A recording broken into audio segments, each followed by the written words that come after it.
I'm meeting Alfie in person for the first time. We're sitting in our little corner office, and in comes her assistant. She says, the family's here. And I'm like, the family? The family. I thought the mom was coming, you know. She's like, oh no, we didn't fit in the small conference room. We have to go to the big conference room. And I was scared to death. And I was like, well, good thing I brought my Bible because I don't know what else to do or say. And I walked in this room with more people. Were all standing and crowded in this room. 3 generations of family, openly wailing and crying, missing Tim.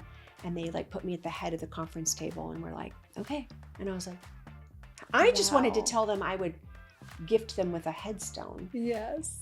And I'm sitting with like ministering to this family, and I opened my Bible and I was like, well, let's get started. And I just read some scripture and prayed for them. And I just was like, Lord, Lord, Lord, Lord, Lord. Like, what do I do? What do I do? I'm not a chaplain. I'm not a funeral home director. I'm not all these things. Like, I don't even know what I'm doing. And he said, just ask him about Tim. Hi friends, you've made it to Karina Faith Diaries, your new go-to spot for real talk about the journeys that shape our faith. I'm Karina, your host, and I'm super excited to chat about real-life struggles, wins, and everything in between. This is all about honest conversations, lifting each other up, and the power of a relationship with Jesus. Whether you're here to learn, connect, or to get inspired, let's get started together. Okay, guys, we are here today with author and the founder of He Knows Your Name, Linda Znachko. Thank you so much for being here. I'm very eager to hear. We were talking here off camera, and I'm reading her book, and I'm just so eager to hear your entire story. It's so filled with so many pearls. Let's start with your upbringing. Tell us about. I am the middle child of 7. And I was raised in the Chicago area, and it was a crazy, chaotic world. For me as an introvert, which people don't think I am, but I am, it was a lot. I felt pretty squeezed growing up, you know, but I have a really loving family and loving parents, and I was wanted and adored. And I know that has fueled me and given me the well I have in me for God to use for the work I have to do. And then I met my high school sweetheart, Steve, in high school. Wow. And we dated our senior year. We went all through college dating, and then we got married after that. And we then settled in Indianapolis a year after we got married. And then we have had our 4 children here. Wow. And born and raised all of them here, and then adopted one in 2020. So we have 5 children together, and it's just quite a story. I bet. Of so many things. Amazing. So 42 years of marriage I'm so proud of, and I'm so thankful for my thriving marriage. And we work really hard on it, and we believe in working on marriage and having it be the stable foundation for everything we do. I love that. Yeah. That's marriage does take work. It's not just a breeze that you go through and it's all. No. And we have to prioritize and make it right. Honor God in it. And I feel like people, if we do, we'll have a thriving marriage. Yeah. So what was your family, a Christian family growing up? Or? We were Catholic growing up. Okay. And we did go to church, but I did not know Jesus, and I was never introduced to the Bible. And I wasn't introduced to, even though my parents had great values, they were not like biblical values. And so I didn't understand the difference between living biblically and then living just good and doing good deeds. Like religion, following religion versus following Jesus. Yeah. Okay, so how did you get to know Jesus? So we moved to Indianapolis, and we didn't know anyone here. And we met some people at the gym we were working out at, and they were talking about being Christians. And I was like, I've never heard anyone say that. The community I was raised in was like, we're Catholic, we're Methodist, we're Episcopalian. Same. And so I was like, I don't know why you call yourself that. And so they would tell me, and I was like, well, I mean, I believe Jesus was conceived by the Virgin Mary and born by the Holy Spirit. And I believed all the things all the way to Easter. I did. Sure. I believed it all. I accepted it all.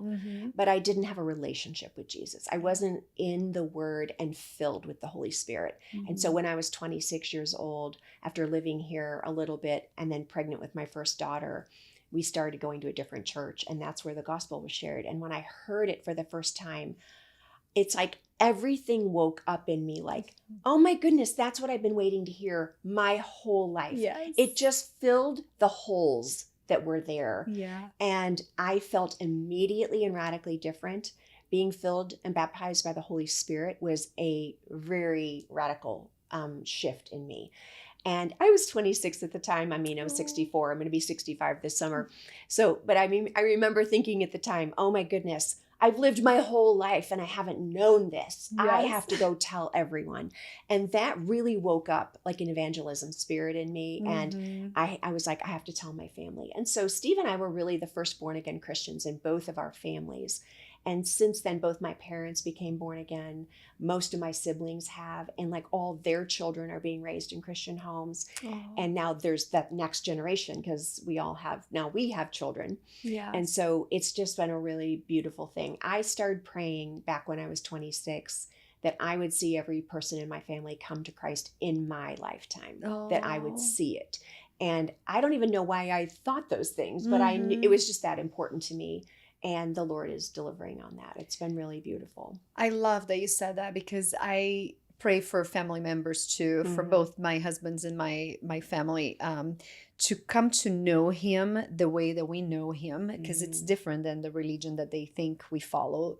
And I love that you said in my lifetime. I've never said that before. So I would love to see that too. So I'm going to start praying that. Yes. Then God, let that be a prayer and a confession by Karina, and let it be so. Oh, amen. Yes. Amen. Yes. That would be amazing. Yes. Okay, so then you guys are raising kids. You are getting to know Jesus. You're on fire, which I feel like a lot of us are when we first hear and still are. Yeah. But it's just such a incredible feeling that you want everybody to experience. And so how did the whole He Knows Your Name came to life? Was that around that time? Oh, no. So I raised my kids. My husband traveled and I was in Bible study religiously, to use that word. I mean, I started Bible study right when I became a believer and I have not stopped. I am in the Word every day. And it just fuels me and gives me really every kind of vision I need. And I know now, even with He Knows Your Name, that the blueprint of He Knows Your Name is from His Word. And so it also has helped as I have said yes to God. I know it's Him, and so I hear Him clearly in that. But I had raised my kids and we were in a season of life where my daughter had gotten married. My mother had just died of cancer after an 18-month battle with cancer at 74 years old. And my dad had battled congestive heart failure for so long. I always thought he would go first. And then my mom surprisingly got lung cancer. Wow. And I just tried to pour into her as much as I could. And then she died in June. And then in October, so I wasn't looking for anything to do. Like you've got to, if I set the stage and say I am in grief over my mom. My daughter had just gotten married. My son was back at Baylor and I still had 2 girls at home. And I was still very much my stay-at-home mom role. Sure. And wasn't looking for anything next. I just wasn't there yet. We weren't close to an empty nest stage or anything like that. And so my little plug there is, keep saying yes to God, because even though the timing doesn't seem right, you don't know what He's building and doing. And I honestly shudder at the thought of what if I would have said, no, not now. At 49 in that season, what the heck would I be doing right now? Wow. Because He Knows Your Name is 15 years old now. Now, I didn't know about He Knows Your Name. I didn't know what God was doing. But now, sitting where I am as a long-term empty nester, now with 15 years of He Knows Your Name behind me, and so much vision for more, I wonder, He was building something. He was only asking me and inviting me to do one thing. And the one thing He asked me to do, when I was sitting at the computer watching the computer screen and the breaking news story came on that a baby was found in a dumpster downtown Indianapolis. And the caution tape is across the parking lot and people are milling and the coroners climbing in to the dumpster and the police are everywhere, sirens. It was very it was very captivating. I couldn't not watch it. And I watched these people climb in and they're talking about this baby found in a dumpster wearing only baby doe found in a dumpster wearing only a diaper. And it seared in my heart in that moment, from heaven. Doe is not a name, a dumpster is not a grave, and a diaper's not burial clothing. And it was like God just spoke his economy, which is always upside down, over what I was looking at and hearing. He gave me in my heart. And I was like, what do I do? Now, granted, we all see a lot on the news that is hard, breaking, it's disturbing, and our heart races over. But this one I could not let go of. I knew it was mine. Without knowing, I knew it was an invitation into something. And I was like, what do I do? And the Lord was like, make a phone call. And I was like, no, I can make a phone call. Like, I can do that. Yeah. And so I called the coroner and I spoke with the receptionist and I said, hey, what's going to happen to this baby? Yeah. And she said, well, I don't know. Like, we don't really have a plan, and babies like could be put in a mass grave. And I was like, wait, what? Yeah. We're in America in the 21st century. Like, what are you saying? And she's like, well, I don't know. Like, there's no name. There'll just be a grave. The baby will be after the criminal investigation. And I was just like, I don't even know what you're saying. We live in the most resourced country in the world. How can you be saying what you're saying to me? This is such an injustice. I was like coming out of my chair. And I didn't even know that I had such a strong justice meter in me. But that is when God chose to like turn up the heat and say, girl, this is what I made you for. And so I got on the phone with the coroner and I told her all the things. And I said, I want to bury this baby and make sure this baby has a name. And she was like, well, okay. And I was like, well, like how many people have called and who's wondering about this and what are we going to do? She's like, well, no one else has called. Oh. And I, again, felt God's light from heaven come down and hit me and said, girl, this is just yours. Job. It's yours. And of course I didn't understand it at all. I didn't have a clue. I was feeling it all, And she said the criminal investigation could take a while. And I was like, I've got nothing but time. I'm not in a hurry. This is fine. I'll just kind of work on it, get it all set up and go from there. And that's what I did. And I waited. That criminal investigation took 13 months. And I called the coroner every single Friday morning. Which I was amazed by it in your book. I'm like, she's still calling after a year. I'm like, oh my gosh. And like no news every week. And I know. Your resilience too, and your persistence to keep on calling. A lot of us would have given up in like the first 3 months. Okay, God, this is like, that was a mistake. I misheard you. Like, I'm including myself in that. I am so inspired by your perseverance and your determination to following up on that. Thank you. I couldn't help it. It was like, it was a life of its own inside of me. I mean, I woke up every Friday morning. I didn't have to have it on my calendar. I didn't have to have a reminder on my phone. I just woke up every morning with like this intention to get on the phone and ask them what's going on.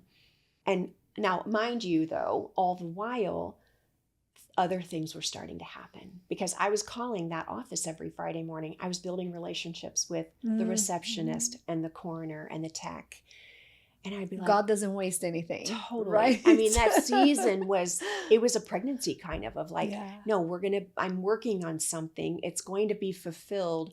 But in the meantime, we got to keep building. And I didn't know that. But months into the waiting, I called and they said, oh my gosh, we were just going to call you. And I was like, you never call me. What's going on? And they said, we have another baby. And I said, wait, I don't understand that. I haven't seen that baby on the news. I have only one grid that I can see what they're talking about. And they're like, no, this baby was 5 months old, died at the grandparents' home. We thought it was a criminal investigation, but it wasn't. There was no foul play. Baby died of STIDs, but the family's not going to take care of this baby in death. And I was like, I don't understand what you're saying. You know who they are. You know the mother and the grandmother. You knocked on her door. You went and picked up that baby there. And they say no? Yeah. Like, sit with that for a minute, right? And so I'm like, this isn't just a mom or a dad somewhere. This is an entire family. And they're like, no, the baby's been here a while. And now we're considering that baby abandoned. They just like shipped the baby there or? So they took the baby there. So when, like 911 is called, baby's not breathing, the baby goes to the ER. But when a baby dies in the ER, they automatically go to the coroner's office. Or if they suspect foul play and there needs to be an investigation, baby goes to the coroner's office. Okay. And so that's what happened. Well, then soon after being there, they quickly realized, oh no, this is a SIDS baby and there is no foul play. And so they call the family back right away. and the family doesn't answer the call, doesn't come to the door, doesn't come back, doesn't. Okay. And I know through all the social media I do of raising awareness and educating, this is the one thing nobody understands. And they keep asking me the same question. Wait, how can this happen? Yeah. And I don't have an answer for that. And I kind of think it's really good that I don't have an answer, because it's not in me to do that kind of thing, or you. Yeah. And if you're asking the question, you wouldn't be that person either. Could it be that they can afford to have, because that's costly, right? To bury a baby. It can be. Yeah. It can and be. I feel like a lot of those families might be lower income. Yes. Yeah. And some aren't. Yeah. You know, and so I would say what I have learned, and I'm not cynical about this, it's just something I've observed and learned, and that is that they just say no. They just don't want to, because there are resources all over this city that can help. Hospitals, coroner's office, me, all kinds of organizations. The trustee's office in Marion County Trustee's office will give families a voucher to help them. And, you know, I know a hospital here in town that makes appointments for families to say, okay, we'll make the appointment at the trustee's office. We'll buy you your bus pass so that you can go. We'll go with you. And they don't show up. They don't go. I don't get that whole trail of no's. I don't get it at all.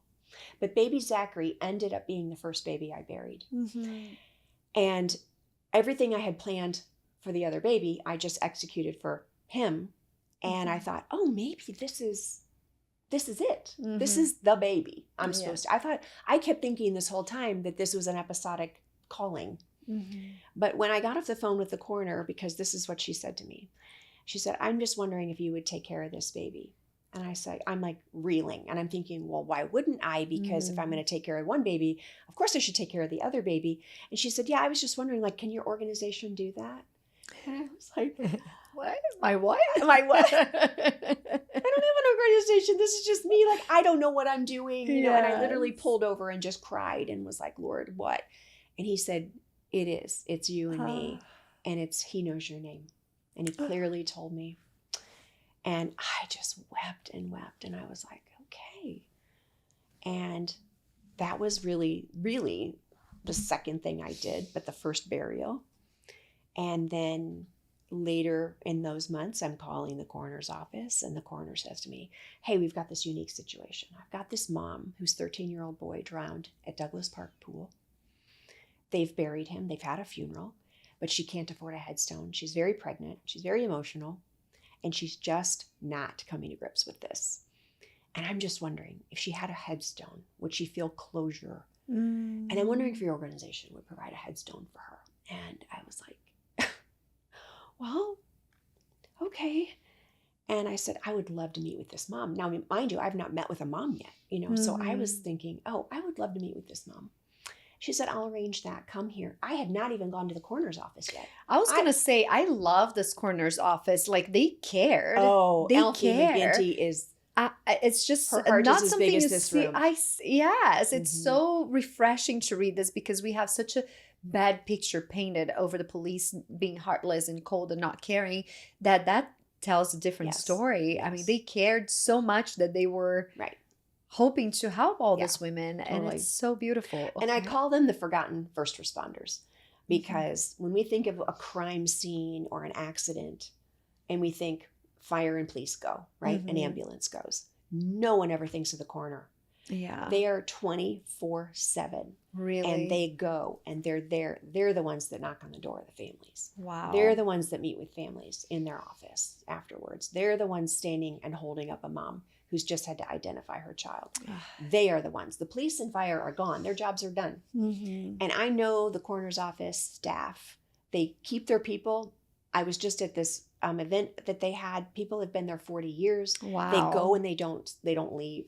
They are a family. They are beautiful humans living, honestly, the most sacrificial lives. And what they do for the people in our county, in our state, is absolutely remarkable. And I love them. Their hearts are huge. And I couldn't be more thrilled that Alfie McGinty, who was that first coroner that took my call, is now the coroner official, elected official at Marion County Coroner's Office. Oh my God. She was chief deputy for years under other coroners, because now she's my third coroner in 15 years. Wow. But she deserves it through and through. And she has so much vision for how to support this community and bring dignity and honor to life. It's amazing. I respect her so much, and I count her to be such a dear friend of mine. Yeah. And I'm so thankful for her and the relationship and friendship we have had over all these years. That's so amazing. Yes, over those phone calls, I was doing that with many people there. And, you know, I would answer the phone and I'd say, oh, so, you know, Marshall, what's going on with you today? Or whatever, so-and-so, whoever happened to answer the phone. And I was like, what can I pray for you today? It was like, oh, I'm going in for some breast cancer treatment. Or I have this, or my son that. And I'm like, so I'm praying with people over the phone all these months, but I hadn't met Alfie in person. And so when I said, yes, I want to meet this mom and tell me her name, tell me a little bit about her, and I'll come and meet her. I hadn't even met Alfie in person. So I'm meeting Alfie in person for the first time. We're sitting in her little corner office, and in comes her assistant. She says, the family's here. And I'm like, the family? I thought the mom was coming, you know. She's like, oh no, we didn't fit in the small conference room. We have to go in the big conference room. And I was scared to death. And I was like, well, good thing I brought my Bible because I don't know what else to do or say. And I walked in this room with more people were all standing and crowded in this room, 3 generations of family, openly wailing and crying, missing Tim. And they like put me at the head of the conference table and were like, okay. And I was like, I just wanted to tell them I would gift them with a headstone. Yes. And I'm sitting with like ministering to this family, and I opened my Bible and I was like, well, let's get started. And I just read some scripture and prayed for them. And I just was like, Lord, Lord, Lord, Lord, Lord. Like, what do I do? What do I do? I'm not a chaplain. I'm not a funeral home director. I'm not all these things. Like, I don't even know what I'm doing. And he said, just ask him about Tim. And I was like, of course, that makes so much sense. And I said, tell me about Tim. And we sat there for an hour, and I heard everyone's story of Tim. Aww. And I got to know Tim through them. And at the end, I was like, all of a sudden it occurred to me, oh yeah, they're waiting for me to tell them I'm going to give them this headstone. And I said, oh, and yes, my ministry will of course do this for you. And then the second tier of wailing started, and the gratitude was overwhelming. And that just kicked off a long friendship with Addie Bray and her whole family. And it's just like the people I have met in this ministry have absolutely changed my life. Yeah. I meet them in the hardest situations and most fearful places of a parent. And the raw, vulnerable, honest place to bring my Bible and bring me and bring my prayers and just sit and listen to them is the greatest gift of all. And it's where I learned that Jesus only had himself. You know, think about it. He didn't have a checkbook. He didn't have a program. Yeah. And what he brought every single time to every situation, no matter whether it was a child or an old man or a mom, he just showed up. Yeah. And he came and he listened and he gave himself. And the resource was him. It wasn't the check. He wasn't sending money off of all these places. And yes, sometimes he provided a meal, right? Yeah. And he took care of what their gut needed. But he fed them spiritual fruit, but he also fed them the emotional contact with him as a human. And that's where I've landed really with the purpose of my role with He Knows Your Name, is to show up, say yes to God, show up, and then just wait and see, what do these people need? Yeah. What are they asking of me? And interestingly enough, like early on, someone said to me, be careful.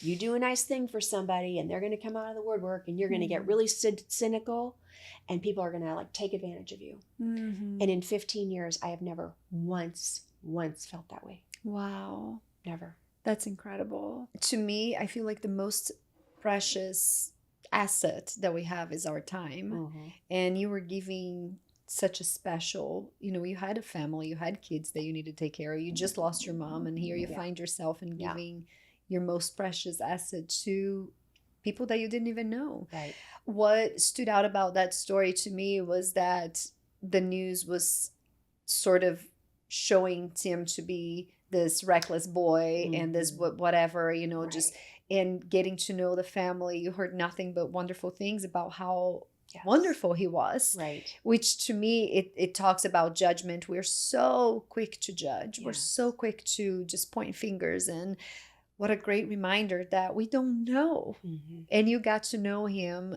by just investing your time and giving this family some, eye-to-eye conversation. Right. That's what they needed. I bet that they needed that most than the headstone, just like, hey, listen to our story. Just hear who Tim was. Yes, that's and they amazing. Are people that I would never otherwise meet. Let alone meet where I meet them. But I look nothing like them. They look nothing like me. And when I had a funeral finally for Nicholas at 13 months later, his mother came and she too was demonized in the media. Mm-hmm. And it became another mission of mine to tell the redemptive story, right? And correct the injustice that had happened for 13 months in the media, because that was in the media a lot. And a lot of what I do is in the media. And so always putting mom in that story and saying, talk to this mom, let the public see who they demonized for 13 months. And Scott Swan from THR did a beautiful story on both Nicholas and Addie Bray. Oh. And he partnered with me in that joy of bringing redemption and the human element to the story, where these mothers are weeping on camera and they're human and they loved their kids. Yeah. And neither one of them were at fault, And so all the stories I've always shared, like when I learned writing my book, even like those chapters, I thought, I'm not going to share a story yet in my book unless there's been a full circle moment. Okay. Well, because I don't believe God is really finished. And then I learned after my book was done, and now that's been 10 years since I wrote my book. I have 10 more years of He Knows Your Name. What I've learned is that redemption is a flower and it just keeps blooming and blooming and blooming. Yeah. And as it opens, you just see more of the inner pieces of it, right? And the colors change and it gets like the petals get deeper around the brim. And that is so God. He's never done with the redemption story. Yeah. And don't we know that with Easter morning that we just shared? Jesus didn't just raise from the dead once. Yeah. Right? He's alive and active. We know it from His word. Every time we get in His word and something else, another word pops off the page to us, the Holy Spirit's illuminating more and more and more. And that is all redemption. It's all the redemption of Christ's life. It's all redemption of the Holy Spirit's work in us and in others. And as He desires so to bring the kingdom from heaven to earth, He does it through us. I know that He's requiring of us that we go show justice and love, right? We show and tell story of redemption, and we bring the light, and we make those things that were wrong right. And we go where it was dark and we make it light. And just walking out the gospel all the time is just my purpose to say, I desire so much to bring the kingdom through the gospel. And every story gives me that opportunity to do that. Was there ever, like, amongst all the stories, I'm not done with the book yet, but was there ever a situation or a story that shook you to your core? Or was that Nicholas was the one that... Honestly, every single one of them has done something deep, deep in me. Yeah. That has changed me forever. And it's not just the story of the death. It's the legacy on their lives. It's their family. It's that they've invited me in and trusted me. Dominique Allen died at 15 years old. She was murdered. You'll come to this story. Yeah. And that family, after they found her, and it was the most brutal thing.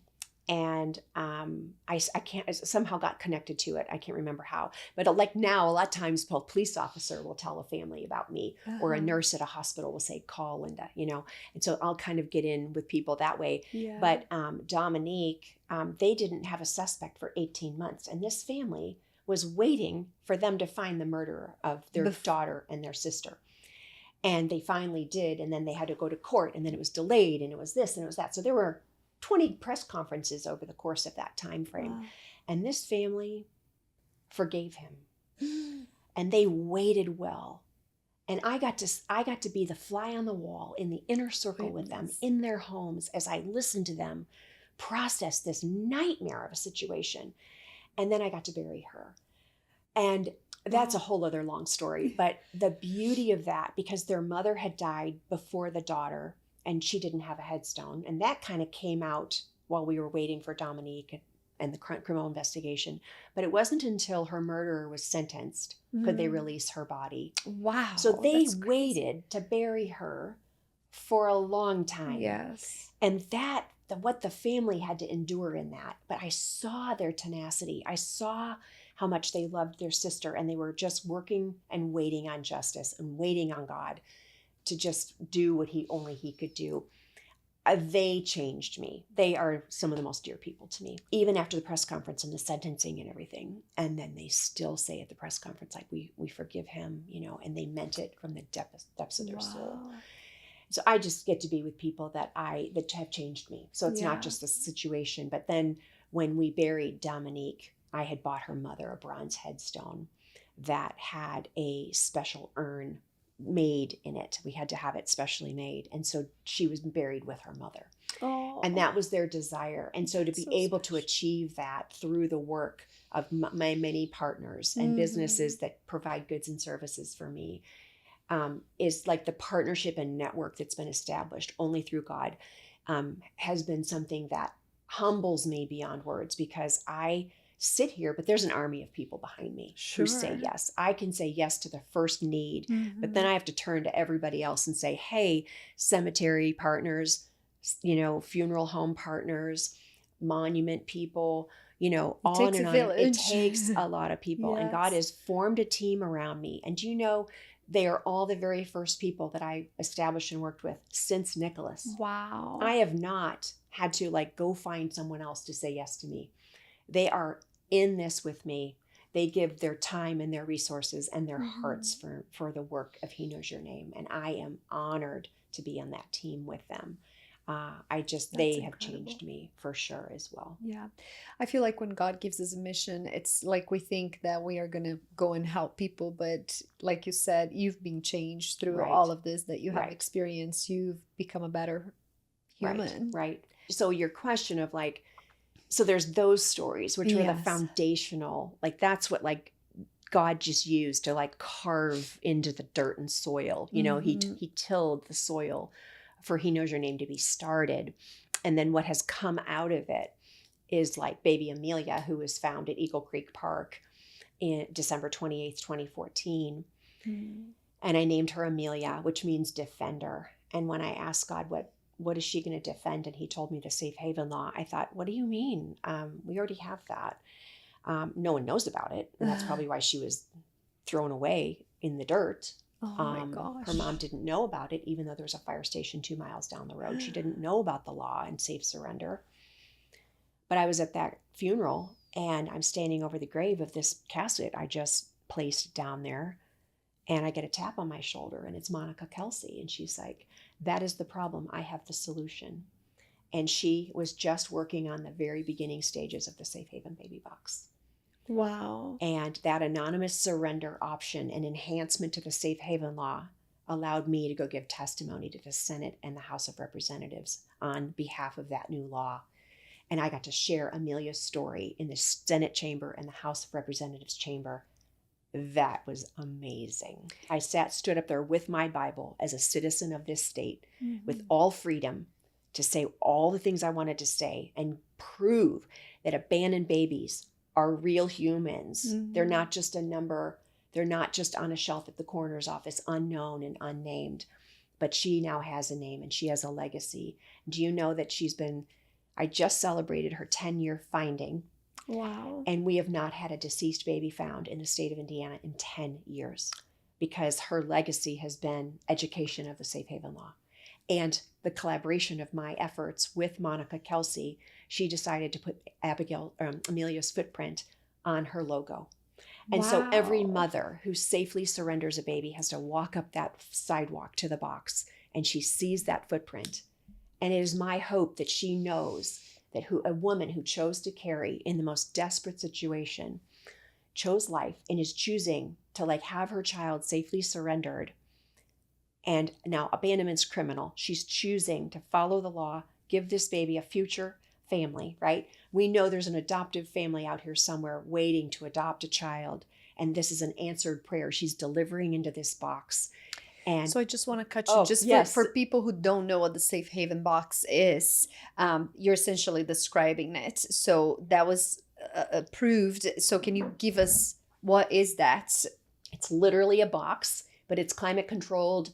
and it has inner alarms and everything, and it's put into fire stations. Okay. And so the babies are put in, mom closes the door, cannot reopen it. She leaves in complete privacy, and all the babies have been safely surrendered in 90 seconds out of the box and given medical care. And then they're taken to an ER right away, and a foster family will either at the very beginning would take them and hold them until an adoptive family was found. Now, our foster care system in Indiana, you can check a box if you're in foster care that says, yes, I wanted a safe haven baby box baby to adopt. So now, all these years later, the babies are going right to their adoptive families. Wow. And those adoptive families can be in the hospital with those babies. And so those moms and dads get to be like in there with this newborn who most of those babies are put in their placenta, umbilical cord and all. Oh, like they have been freshly delivered. Wow. And so they get medical care right away. And I've met many of those families, many of those children, and they're thriving toddlers running around, making all the noise, doing all the things. I love that. So there's no penalty for the mom. No. There's nobody knows. It's like completely anonymous. Right. Right. Wow. How many babies have you guys? Do you know? I think there's been 55 babies in boxes, and over 150 safely surrendered in handoffs through the hotline. So the hotline is really important. And so hopefully in your show notes, you can put more of that information to the Safe Haven Baby Box. But that legacy of Amelia has meant everything to me. Her life has really mattered, right? Mm-hmm. And she was an abandoned baby. And yet God knew exactly what the timing and everything needed to be for her to come and usher in a whole new time of opportunity for us to protect and promote life. Yes. And we lead the way in the state of Indiana. So I'm the only one in the country doing what I'm doing, and Monica's the only one in the country doing what she's doing. So what's happening in the state of Indiana as the first state that passed the law for the Safe Haven Baby Box. Now there are 15 states that have passed the law. There's 350 boxes now across the country. Oh my gosh. Hundreds of them in Indiana. And we are leading the way for promoting and protecting life. So all those 55 babies plus 150 would have been probably in dumpsters. Yeah. And they are now safe and thriving because you said yes.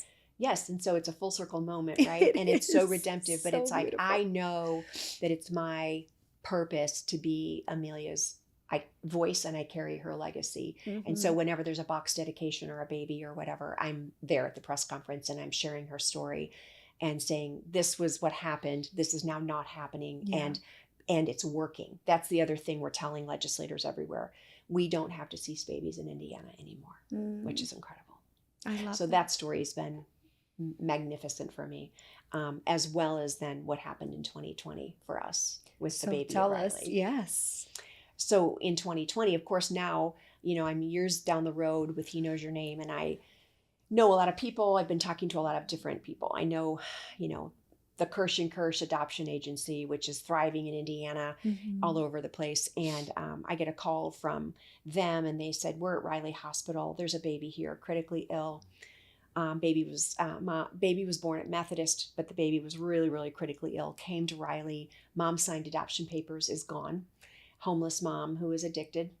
Oh. Baby is in critical condition, is suffering, and is not going to survive. Her brain MRI was described to me as being the worst MRI these physicians at Riley had ever seen. Wow. And so it was devastating. And I went there, I ran there because they had gotten all the heads of the departments around the conference table. And I walked in and I sat down and I was like, I don't understand why I'm here. What do you guys need? Mm-hmm. Clearly, the writing's on the wall. This perfect baby that looks perfect on the outside is completely destroyed on the inside. Yeah. And they said, she's 7 days old and she's suffering and we don't have a guardian for her. Would you be her guardian? And I was like, I don't know what you mean. And they said, we need someone legally to become her guardian and then take her off life support. I mean, I was sitting there like, I just started crying and I was like, you're asking me to take this child off life support in like a moment. Like I have to decide now. It's Friday at 2:00 and you want a judge to sign this guardian paperwork by 4 so that we can get through, because it's the weekend now. And then like this poor little baby is suffering and they don't know what they're going to do. And I was like, I said, everyone has to tell me what every single examination, every test you've done, every x-ray, every MRI, everything. Tell me everything. I need intellectually to understand what it is you're telling me, because emotionally I'm losing it here. Yeah. And they did. And I was like praying. And I thought, yes, she needs to go to Jesus and be relieved from her pain. And I said, I need to go see her. And so I went into the NICU, and I looked on the glass door as I was walking in, and it said Bufa, B-U-F-A, on the door. And it just stopped me. And I mean, there's lots of stuff on the windows and all kinds of stuff, but I was like, what does that mean? Yeah. And they said, baby up for adoption. And the adoption attorney had called people from all over the country all week long, because, you know, there are gracious people out there who will take sick babies and adopt them or care for them in end of life. But this was happening very quickly, and no one had called. They said, no one's answered the call. And I was like, there we go again. You know, God, I hear you. And I walked in and I saw this beautiful baby. And I said, oh my gosh, she was born from a C-section, wasn't she? Because her head was just perfect, round baby head. And they said, yes, how did you know? And I'm not like, a cone. Yeah. I said, well, I've had a couple babies, so I know, you know. And I said, oh, I have to hold her. And they took her off some wires, you know, and I held her and I said, I'll be back tomorrow. And then I called my husband, and anyway, we ended up going back that night because Steve had not met her, and we sat with her again that night, and then we went back in the morning. And when I went back in the morning, I brought a beautiful white gown, and I brought some oil to anoint her, and we brought a speaker to play worship music all day with her. And we didn't know how long we were going to be with her. Yeah. And we were with her all day, and we held her, and Steve read scripture over her, and we claimed identity over her and named her Abigail, which means a father's joy. And I said to the nurses, you know, we're not calling her Bufa anymore. Her name is Abigail. And the nurses were tender and beautiful, and they taught me so much. They just kept showing me and teaching me all the stages of everything, of detaching her from this world and every medical thing. And they dressed her in a darling little onesie when I got there. But then when I got there, I put her in this beautiful crocheted white gown. And we baptized her and anointed her with oil and sang over her and just held her the entire time and spoke life over her, you know, and just worshiped over her and told her who she was. And it was incredible. And it was the most sacred thing. And the doctors just kept coming in, and they were like, who are you? Yeah. Like, why are you here? And it was like, it was like there was a revolving door on the door, because it just, people kept coming in. Like, it'd be like your door was open in your neighborhood, and your neighbors just kind of kept popping in. And people kept popping in all day, and they were like, who are you? Why are you here? Like, we've heard what you're doing. This is incredible. And we just gave testimony after testimony and shared the gospel and the love of God with everyone. And we were like, you can't say no. Like, I can't say no to this. Like, yes, it's the hardest thing I've ever done. Little did I know what else I would do in my life.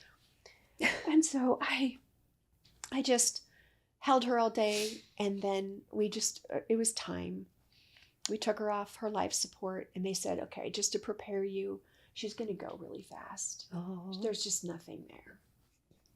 And they took her off, and she lasted 2 more hours. And everyone kept saying, she doesn't want to leave. It was like we were in this sanctuary of her hospital room, you know. And it was like, of course, she's so close to heaven. And then she took her last breath in my arms. And so it was just amazing. And I, just being so connected to media and talking to people I talked to in my life, like Nicole Pence from Pence Media, I called and consulted with her, and I was like, you know, what do I do with this story? And she's like, you've got to talk to Holly Hayes at the Star.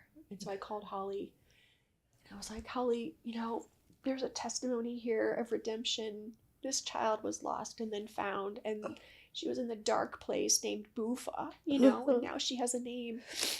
And we're planning her funeral all week, you know, and Holly came to me like that next morning and was like, we want to do a story. Can we follow you all week long?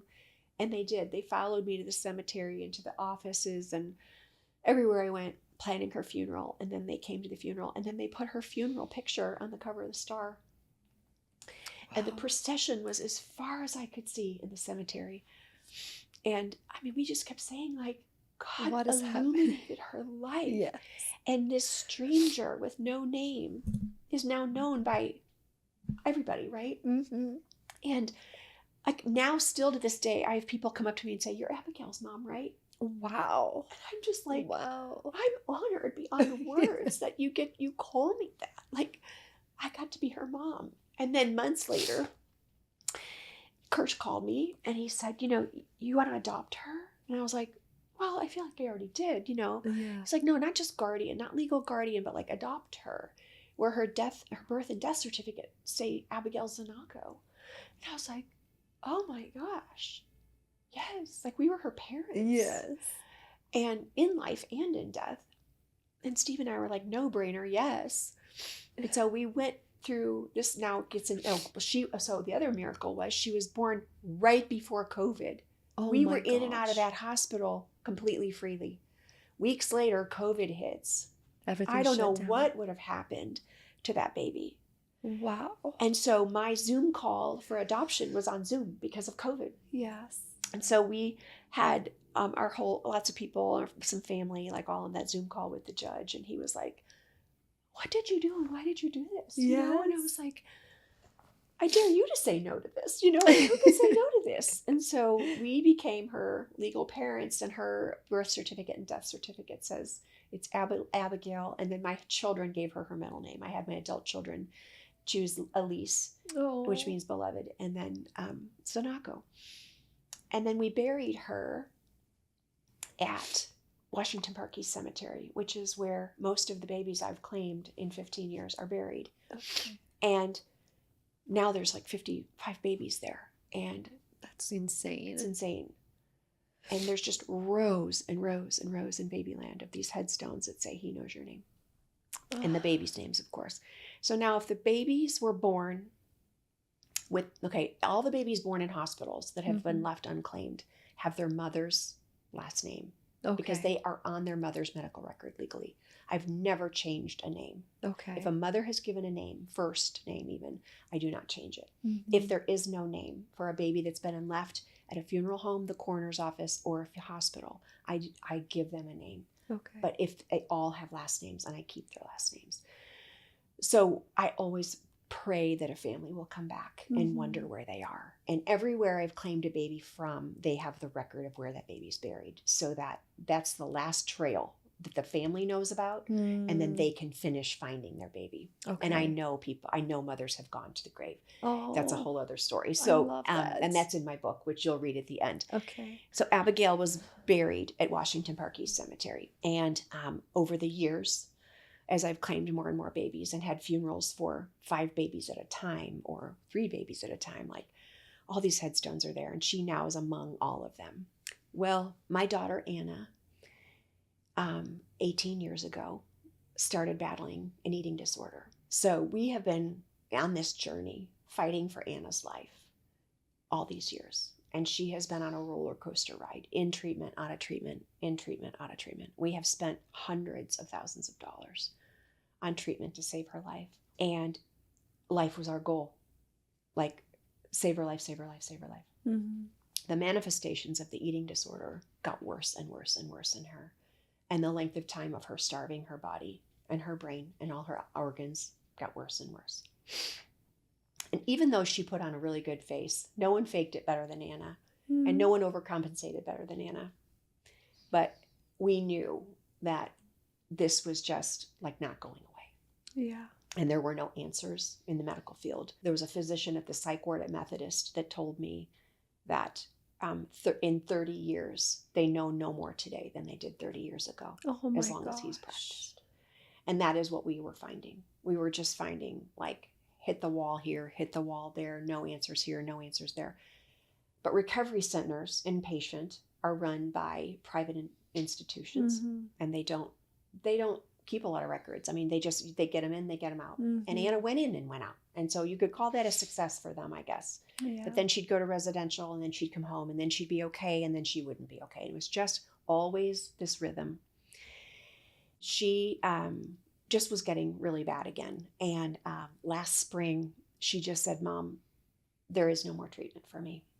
Oh. But I really want to try. I want to live, and I want to try this on my own, but no more treatment. And, we were like, we want to support you. And if you're telling us you can do this on your own, we want to believe you. Mm-hmm. And so we ventured in to the spring with her. And things were getting harder for her. And she decided on enlisting herself in hospice. That support from hospice was really encouraging to her. Mm. And when my dad was battling congestive heart failure, he was in hospice 3 times and retired 3 times from hospice. And she said, I'm going to be like Papa. I'm going to go in there and get all the support I need, but I want to stay home. I can't go away again. Mm-hmm. It just doesn't work. I don't want to tear myself away from my life. I love my work. I love my friends and my cats and my home. Mm-hmm. And, she was choosing quality of life. Sure. And I thought, we were like, well, if she was a cancer patient who said, I can't, like, there's no more treatment, right? Yeah. There's no more chemo. There's no more surgeries. That's really where she was. Yes. And she said, I'm going to just do this myself. And as the spring wore on and she was in hospice, it was just evident that that support was actually exactly what she needed. And so Anna was in hospice for 4 months last summer. Mm-hmm. And then she died of her eating disorder on August 21st. I'm so sorry. And she too died in my arms. And I'm not the same. Like, that has been the most gut-wrenching thing ever. I know I'm living like every parent's worst fear. Mm-hmm. And it's not the story I wanted. It's not what I prayed for. Yeah. God didn't answer my prayers. I prayed for 18 years that she would survive and she would be delivered from the enemy. Mm-hmm. And the torture and the hideous disease of that eating disorder and how it tormented her mind and ravaged her body. And that's not what happened. But God, he did show up and he was with us like never before. His presence was as real as ever. And he gave us other miracles.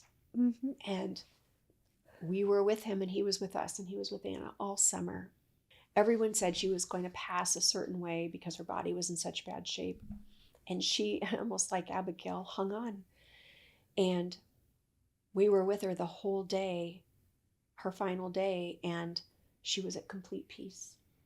Wow. And God restored relationships all summer long. He redeemed her life in so many ways. She was at such peace. I mean, the anxiety was just calming in her. And there was reconciliation with people that things had gotten really hard with over the years in our family because it was hard living with this. Oh, I'm sure. And there's nothing the enemy wants to do more than kill, steal, and destroy, right? Mm-hmm. And that's what we've lived with for 18 years. And, I as a mom have battled that kind of seems like what happened. And then God shows up and shows me it's not. Like, death was not the end. Jesus went for the one, and he many times left the 99 to go for her and claim her and rescue her. And he did even on her deathbed. And I don't know how people live without faith. Yeah. I have no idea. Because God's word is true. His promises actually have been fulfilled. And this Easter, I was baptized on Easter and I found my faith near Easter when I was 26 years old. So Easter's always been so special to me. This Easter Sunday, just the other day, was the most remarkable experience of my life spiritually. And I was like, yes, victory over the grave. He lives, he's alive, and he promises us the same thing. And there are some intimate details I'm not going to share that I know that Anna's faith in Jesus was completely realized. Mm-hmm. And Jesus was a man of sorrows, and he sits with those in sorrow. And he sat with us that entire time. And he is actually enough. His grace is really sufficient. And his promises really are true. And he really is alive. Yes. And I've never been more sure of it in my entire life than sitting here today. Wow. And here we are 8 months since Anna's death. And it is brutal. Grief is hard. And I can say, like, I got out of bed this morning. I'm still breathing, right? I'm sharing testimony, just like I did in my book. Mm-hmm. I wrote that book because God gave me Revelation 19:10, which says, worship God, for this, the testimony of Jesus is the spirit of prophecy. And I saw that happen in all those years of He Knows Your Name. I saw Him carry mothers who stood at the grave. I saw people who said, I don't believe anymore. I'm throwing my faith in the grave. Yeah. And I'm burying it, and I'm never believing again. And I've watched them live in torment and misery. And I'm like, that's not the way to go. Yeah. Then I've seen mothers throw themselves in the grave with their children. It's horrible. Yeah. But they're now like walking zombies. And over the years, it's like God just used all of that to show me and teach me, I have more for you. Yeah. And the purpose and plans He has on my life and everyone's life. For me as a wife and a mother of more than one child, and now the grandmother to 5. Wow. I have generations to live for. Mm-hmm. And I need to still fulfill the plans and purposes of God on my life and carry, like I've always said, I carry joy here and sorrow here. And every morning, they confront me big time. Yeah. And it's really hard to get out of bed and be like, is this really my life? Yeah. And then I remember it all. Like I just doing the practice, what Jesus said, remember me, mm-hmm. remember everything you know about me, all my names, remember everywhere I've shown up. And I'm like, okay, the joy and the sorrow, you are in both places. Yes. He knows it very well. He too carries them all. Mm-hmm. And the Lord told me one morning, now get up, put them both in your pocket and carry them with you, because they both make you who you are. Oh. And so I know that grief, the hope of grief, I think from God's perspective, is that it transforms us mm-hmm. more into His likeness and being more compassionate people, more understanding, more empathetic, and more of the warriors God wants us to be, and more like carrying I don't believe Satan's behind every bush. That's not my temperament, mm-hmm. but I do know he hates us, and I do know he is alive and well. Yeah. And till Jesus comes back, we are fighting a real enemy. And I've seen it in full bloom in my life and in my daughter. Mm-hmm. And yet God won. I can say God won.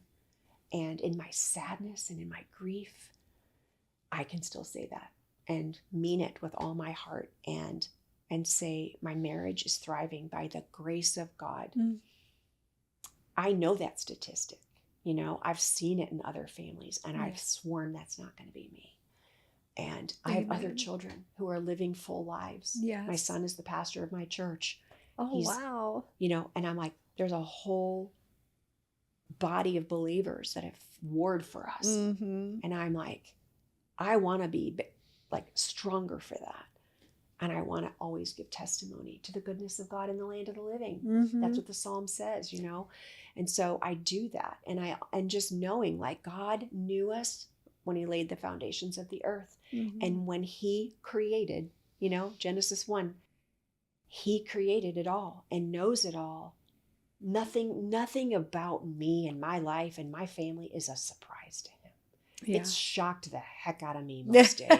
Sure. But I can like get my bearings and know that God is in control. Mm-hmm. And that is not just like, I say that because I'm wearing the bracelet, God's in control. You know what I mean? Yes. I mean like, no. When you've tasted the goodness of God in the land of the living, mm-hmm. like I don't want anything else.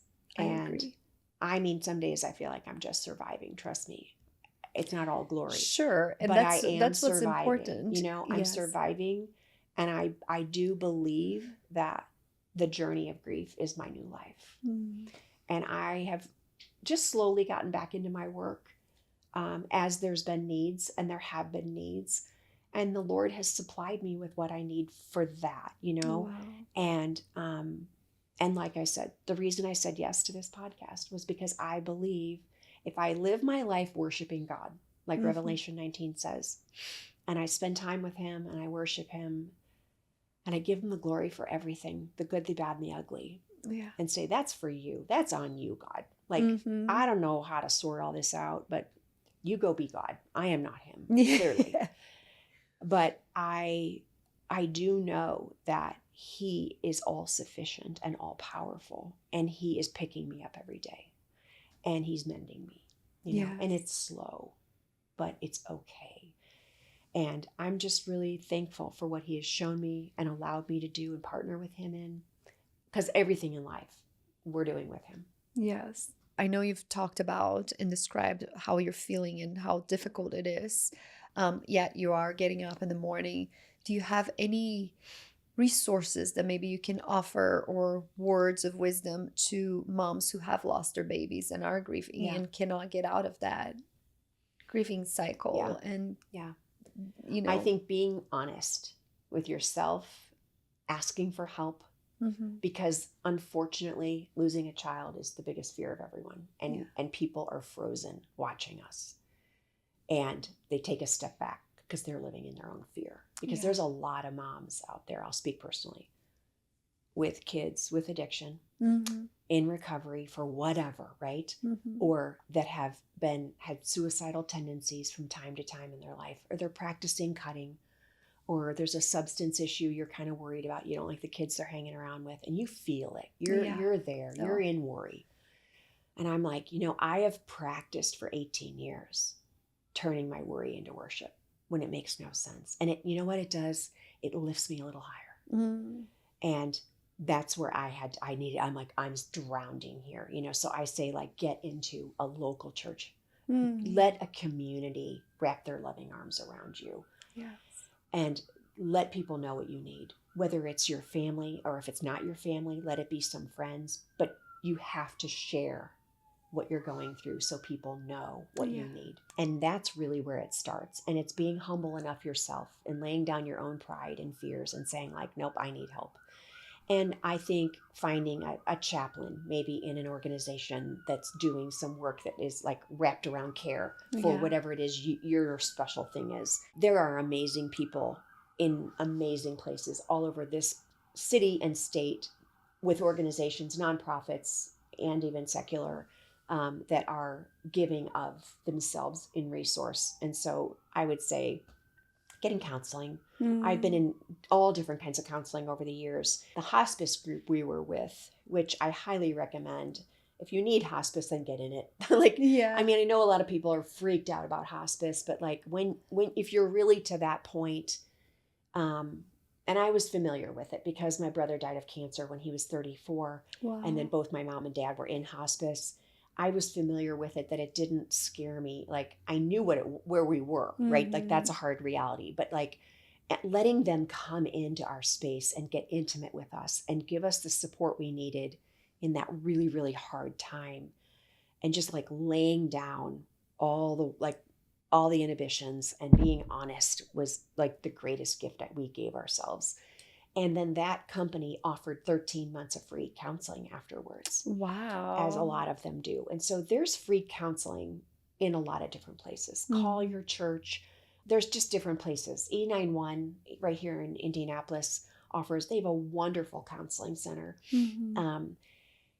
And just get what you need. Yeah. You know, I right now, when I lost my brother, it was my brother. He was my peer. That was really hard.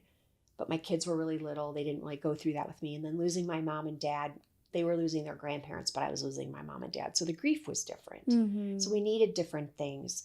And then now now my children have lost their sibling, which I did once, right? Yes. And so I know how I felt in that journey. And so I've tried to encourage them and the people around them to love on them in a way that I felt like there was a miss for me. Yeah.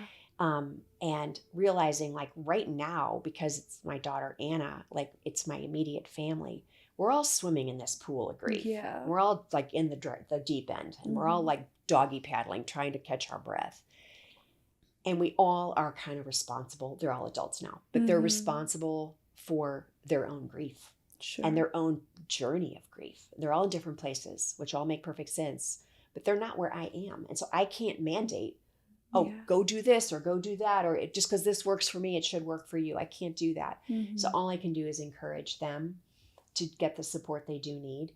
And even some of Anna's closest friends and her boyfriend and some people, like everyone kind of needs to do it their way. And that is just the way of grief.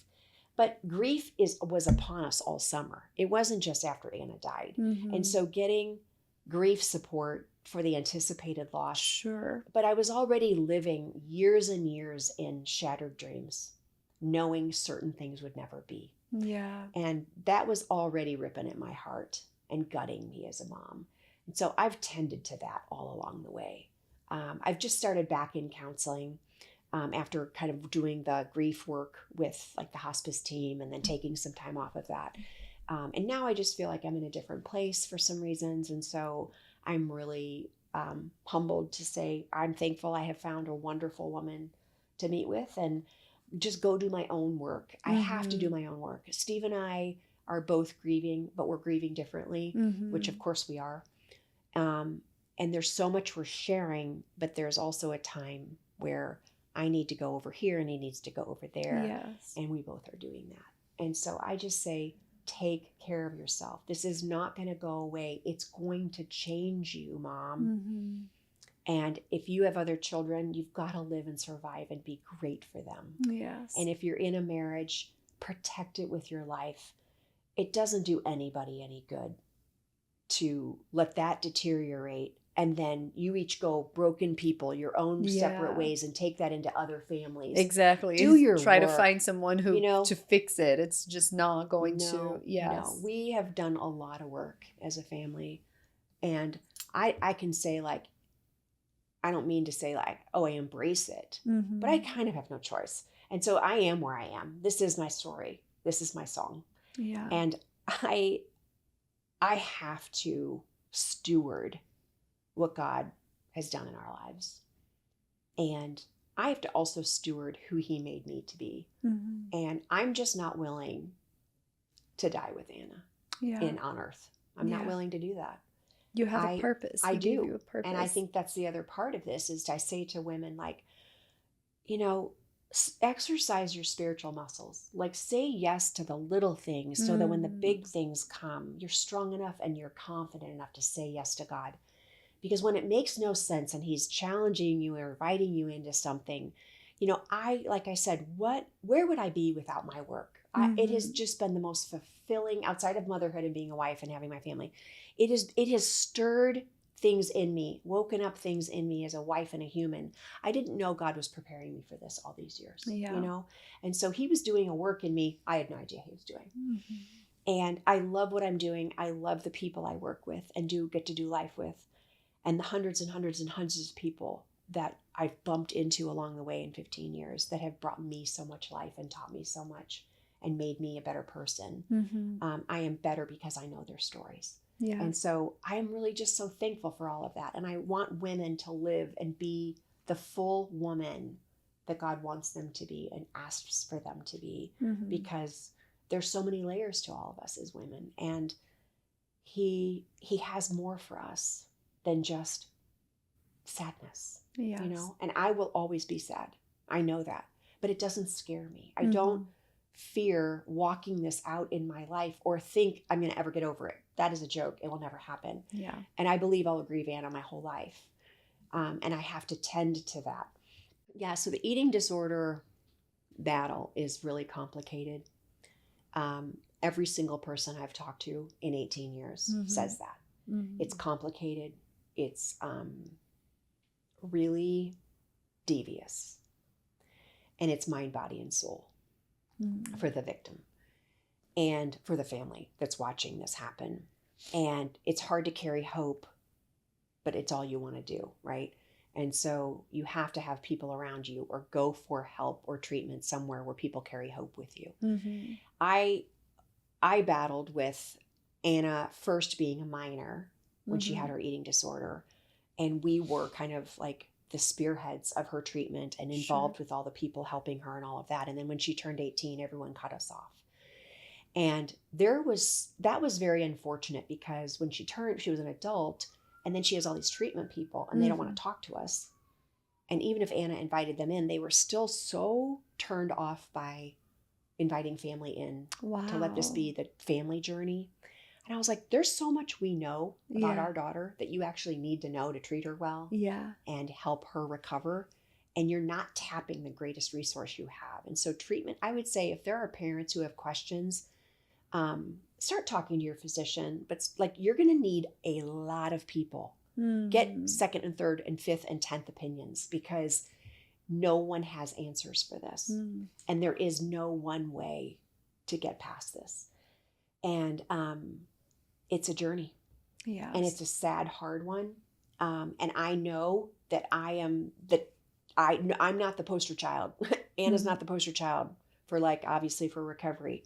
But she did have moments of recovery. She had moments where she did better and then sank again. But, you know, an eating disorder is the number one fatality with women with mental illness. That is insane. And no one knows. I never knew this. I mean, I'm telling you, no one knows this. Yeah. And so education and awareness is so important that I would say to people, honestly, if you really, really, really need a resource, send me an email. And I can send you some different things, because I am now still learning of some really different resources that we were not aware of.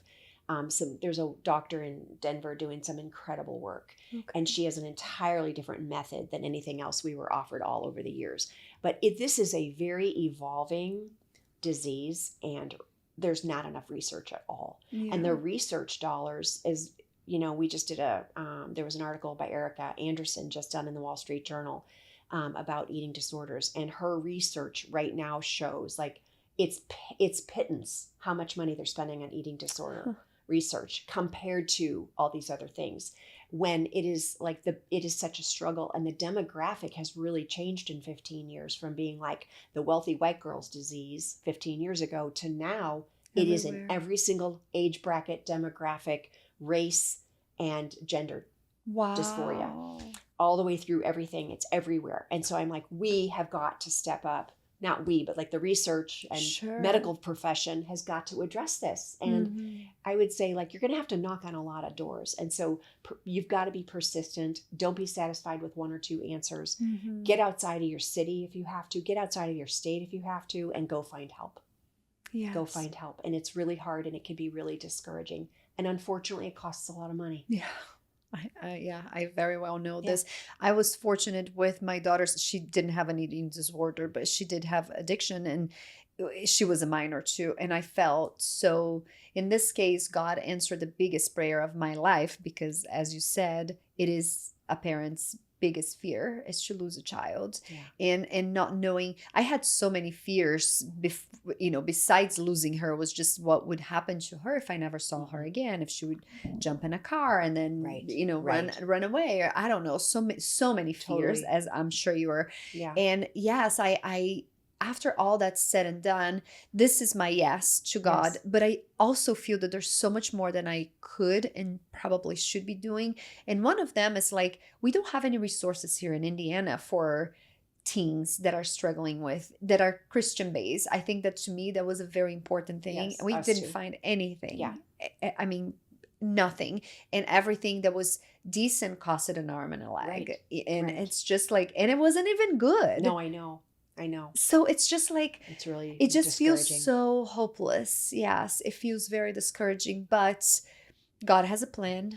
And even though your prayer wasn't answered, it was in His way. Right. It was not what you wanted. And I feel the same way. My prayers were, this is what I want, but your will be done. I always finished with this, because He knows best. Yes, He does. And there's a purpose for everything, even though we don't understand and we are struggling here. I fully believe in that. And so I love that you're still working on and you accept that, and you're getting up from bed, even though you want to stay in. It's amazing. Let this be a message for people struggling with whatever it is to get up from bed. There's a purpose. You were created for something, and God wants to fulfill that. And He wants to take your test and trial and turn it into a testimony. And He wants you to share it to encourage other people. And, the way God weaves things is, you don't always see it until you look back. And I look back on Abigail and bring her back into the story for a second and say, so she was buried at Washington Park East Cemetery, and then Anna was in hospice, and we were going through the summer, and we were like, okay, one of my other daughters asked us to start doing funeral preparations, and I was like, are you kidding me? And she's like, no, please do us a favor and start doing some prep for yourselves, and like while you do it for Anna, do it for yourselves. And so Steve and I did. We chose our own cemetery, and then we chose a family plot. And I mean, that's as far as we got for planning our own funeral. But I mean, but it was like, okay, we have to decide where Anna's going to go and establish a plot and, design a monument and like really get that going. And so we kind of started working on that. So of course it was on my mind, and the Lord woke me up in the middle of the night and he said, I want you to move Abigail. And I was like, oh, what? Like disinter her from Washington Park East Cemetery? And he said, Anna needs her sister near her. Oh. And I all of a sudden had the vision that Anna wasn't going to be buried alone. And she had said to me, I don't want to die alone. And of course, I was like, oh, Abigail can be buried, and then Anna will be placed near her. Mm-hmm. And the comfort of that for us was so, wow. I could have never imagined that. I didn't even know anyone that ever did that. Mm-hmm. I didn't know it was a thing, even in the work I do. And so we did. We had Abigail moved and brought over to our cemetery, and she was reburied, and they moved her headstone. And so was there like waiting for Anna, and Anna is now next to her. Oh. And it is so, I don't know. The mystery of it all is like, it's so hard. It's a beautiful, terrible. Yeah. It's like, God, you gave vision for me that I could never have imagined would bless me. Yeah. Both my Znachko girls are there. And the beauty from ashes, even in that story, that they are together and that God gave me the vision he had for that, has brought new meaning to the grave for me all over again. Okay. And of course they are not there. I know for sure they're in heaven with the Lord. And I know that for a lot of reasons, not just because his word tells me, but I know it. Yeah. And I go there, but I see their names written in the dirt. And that has always been such a, he knows your name thing for me. Yeah. The Lord has just always, like, I have placed headstones in probably 10 other states. When people ask for a headstone for their child, because they see all my celebration of headstones, and like, oh, my baby doesn't have a headstone, and I always wanted one, or my mom wanted one. My daughter's been gone 40 years, and she still doesn't have a headstone. And so providing headstones for people in other places has been really important for me, because I now even myself see, like, seeing their names written in the dirt gives a permanence and an eternity to our presence here on this earth. And, like, we're not forgetting, we're not forgetting you. And that is one way to not forget. And to just say, like, no, I'm here, and I was here, and I lived here, and I died here. And, Abigail, even in her little life, she still does have a dash. A lot of babies I bury have no dashes. They're born and they die on the same day. And so it's one date. Wow. Amelia is a finding day. It's not, I don't know that she was actually born that day. Yeah. So I have found on the day she was found, December 28th, 2014. And so, every headstone tells a story. Yes. And Anna's will be placed in May, and it tells a story too. And it's not the way I want to tell story, right? Mm-hmm. But I will tell it. So the mission of He Knows Your Name is to provide.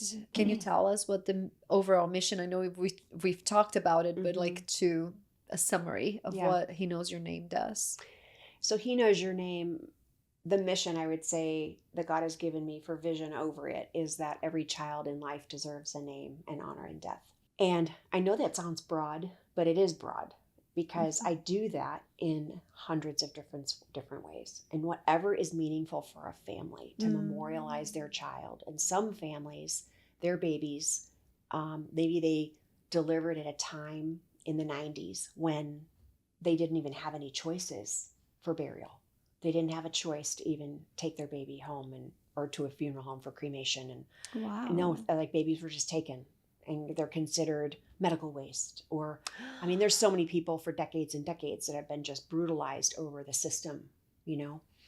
And so for me, rewriting the narrative over dignity and honor over life, starting from conception on, especially at birth, whatever that birth that is. Mm-hmm. But in the state of Indiana, our law says that 20 plus weeks gestation or more, when a baby dies, that baby has to be transported to a funeral home and given honor and basically honor and dignity in death. Now, not that all families are doing that. Clearly, they're not.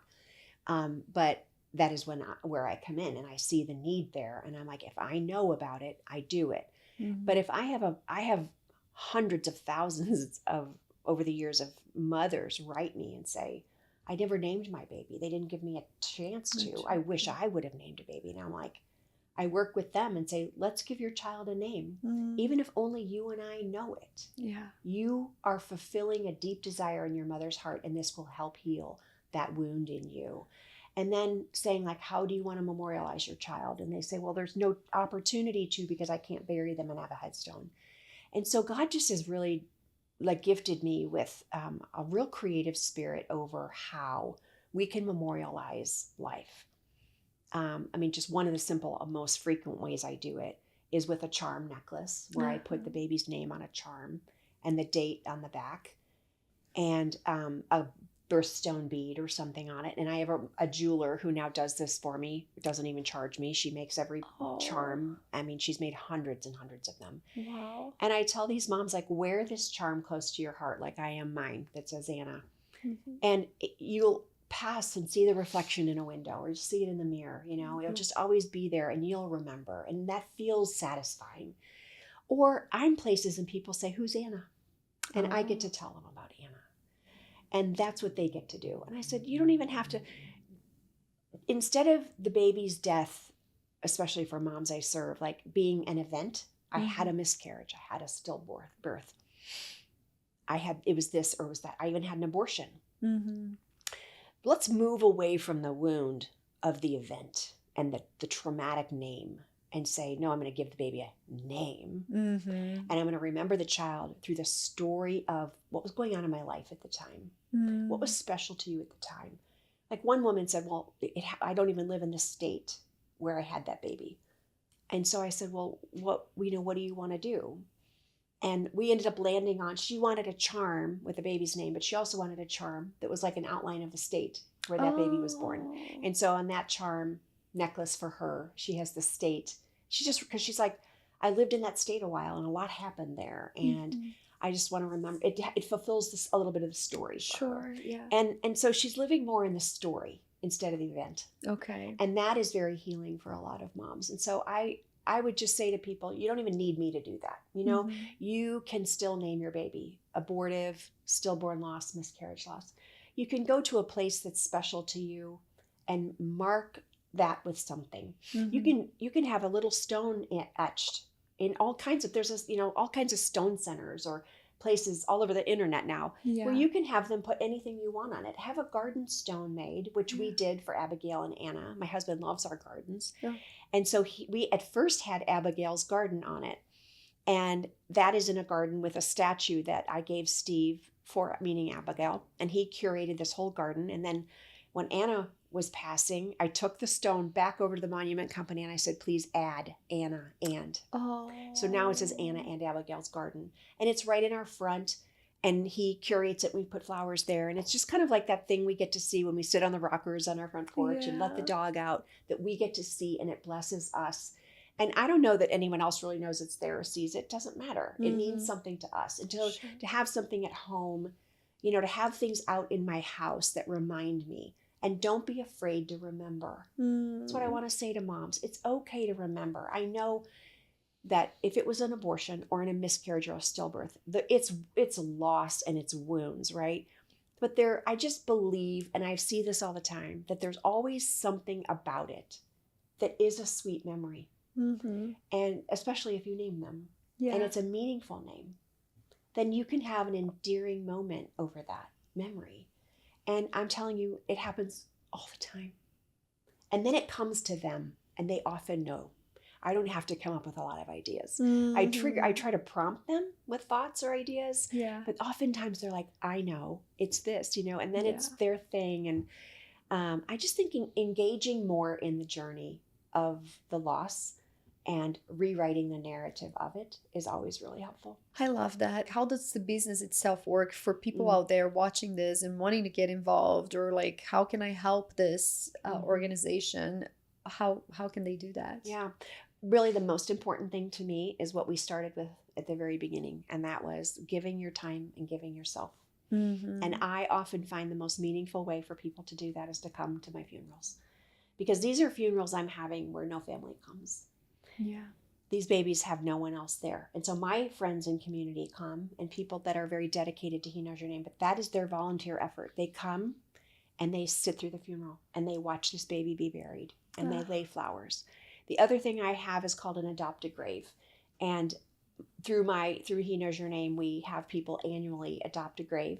Maybe it's on that baby's birthday or death day or whatever. But a lot of times people choose a day that's meaningful for them, where they had a loss, or maybe it's their grandmother's birthday or someone dear to them. And so they choose that day, and then they come to He Knows Your Name Babyland area, and they lay flowers for that baby and decorate that grave. And then they send me pictures. And when I post those, I'm telling you, there's like hundreds and hundreds of people love seeing that. And we keep the baby's name alive by acknowledging them, visiting them, and marking their graves with beautiful things and fun things.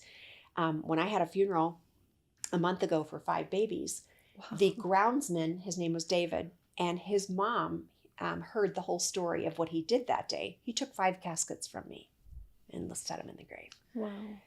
And she was so touched that she reached out to me and she said, I want to adopt all 5 babies. And you cannot believe, she went out there and did, so all 5 of their temporary markers are there because their permanent headstones aren't down yet. And she did the whole thing in Easter. And it's this beautiful, huge Easter thing. And she is just like, I'm going to do this all year long, every single holiday. I'm their person. And like the way people are showing up and giving, that's how I want them to donate themselves, is by How do they know? How do we know when the funerals are? So I always have an event on my He Knows Your Name page. You've got to follow me. Okay. And on Instagram or? On Instagram and Facebook. Okay. And also I have a newsletter. Okay. And my newsletter holds everything in it for like what happened, what is happening, and what's going to happen. So if you get my newsletter once a month, you will know the events and where Linda is. Okay. Where's Waldo? Where's Linda that? Where was Linda? Where am I today? And where am I going to be? And it's just a great way. I meet a lot of people who like just are in touch with me over the internet or whatever, like will show up at a funeral. I had a woman who said, I'm actually off of work that day and my daughter's off of school.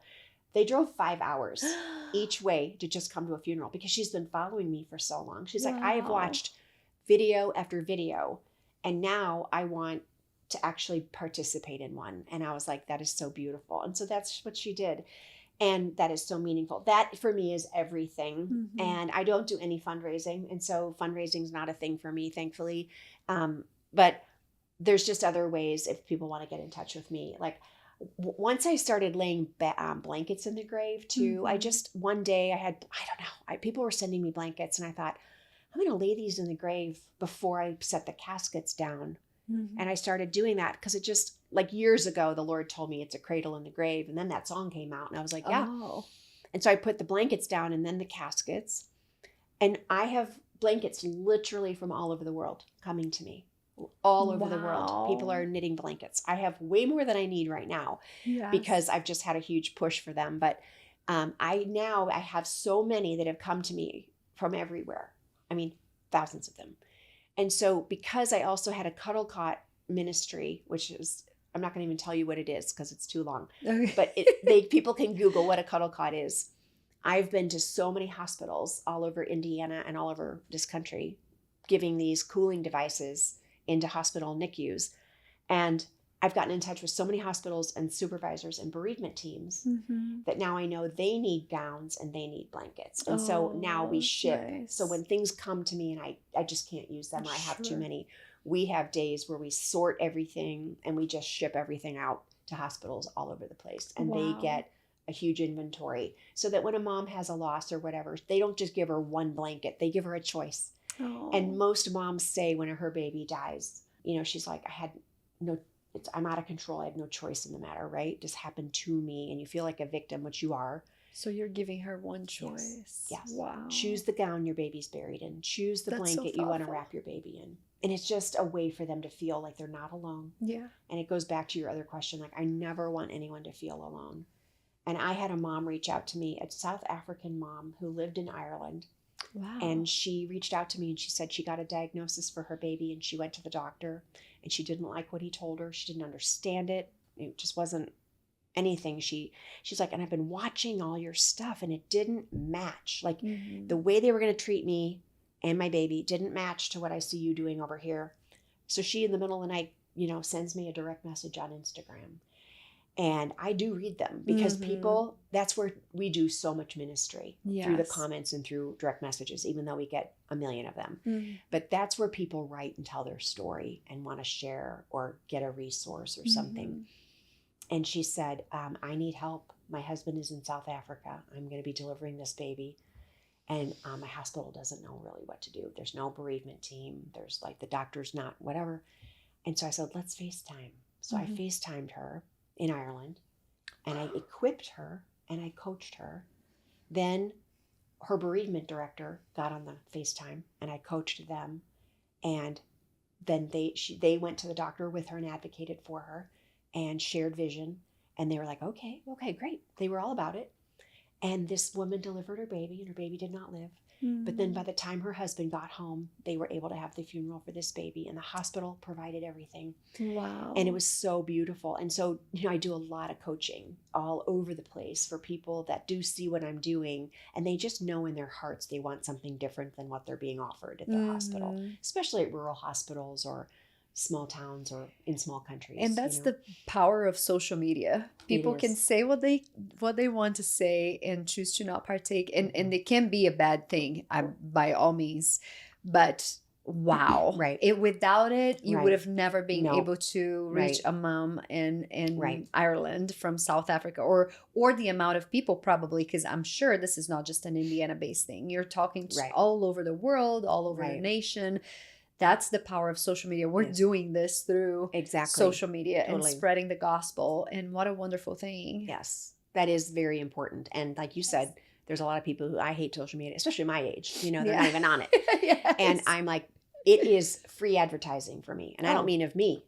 I mean of the work, right? Yes. And so honestly, social media has been the education arm for safe haven law. Wow. So when the law was passed in 2000, and then Amelia was found in 2014. The government had not spent a dime on education or awareness in 14 years. Of course, no mother knew about the law. Yeah. So babies were being abandoned. Then Amelia comes along and I start screaming from the mountaintops, the safe haven law. And then Monica Kelsey comes along and we change the entire narrative of that law, not only in this state, but in this country. Do you think that there's been no babies found in the state of Indiana out of coincidence? No, it's been because of education. Yes. And it's been because of social media and the media. I mean, when the media comes to any event, I thank them profusely because I'm like, you are my free education arm. Yes. I don't have to make a brochure. I don't have to go into schools. I don't have to do any of that because you're doing it for me. So powerful. And we're reaching hundreds of thousands of people. Yes. Every time we talk about a baby surrendered and we do a press conference, and we thank the mother and call her a hero and tell her, like, you made the hardest, best decision you could make for this baby. Yes. And then on and on. And so. And God uses this. God uses every channel that you choose to put yourself out there. Yes. And if you choose to do harm, you can also do that too. But it's incredible to see the power spreading in ways that we could not do just a few years ago. Right. We could not spread this this way. So, and you can use it or it can use you. Yeah. Well, love that. It's very true. And I feel like I don't do it perfectly. And I mean, I sure do get my fill of things. I've been persecuted on there pretty bad. But it doesn't outweigh the benefits at all. Yes. At all. And we know who is our protector, right? Absolutely. We don't have to fear anything. And the enemy is going to be pissed that we're doing something for the Lord. So there's attack is just it just means that we're going and heading in the right direction. That's how I feel about it. Yeah. Well, thank you so much for sharing your legacy. Would you like to close us in prayer? Yeah. Okay. Sure. Heavenly Father, we thank you for giving us your Son, the sacrificial gift who died on the cross to give us life afresh. Thank you for raising him from the dead and showing us that you are a God who builds bridges and makes a way, and you keep your promises, and you make a way for life because you value it and you call it a gift. So we are thankful for our lives. We're thankful for the lives in our families and the people that you have brought to us in our life that are just so life-giving to us and that we get to be life-giving to. And I just pray for the listening audience right now, God. I pray for any hurting mom out there who's lost a child. God, I pray that you would bind up her broken heart. And I thank you that you are familiar and acquainted with sorrow and that you can sit near. And so I pray that you do, and you bring healing and restoration. And Lord, I thank you for Karina and her heart. And I pray blessing and favor over her and her ministry as she wants to use her platform to be a voice of love and kindness and the gospel. And I pray that you bless it and you multiply it for the kingdom. And I thank you for all the ways that you have allowed He Knows Your Name to be a voice into so many lives and bring honor and dignity for those that have died. And you have brought together an army of people to say yes and join in the movement of loving people right where they are and giving them a voice to share their story. Because sharing the testimony of Jesus is a beautiful, beautiful way to ignite and illuminate your beautiful love over this community, over our state, over our ministries, and over all of each of our lives. And you are faithful and you are good. And I just praise your holy name for depositing faith into Karina and into me and letting it be the most sustainable, life-giving thing we have. In Jesus' name, amen. Amen. Thank you so much, Linda.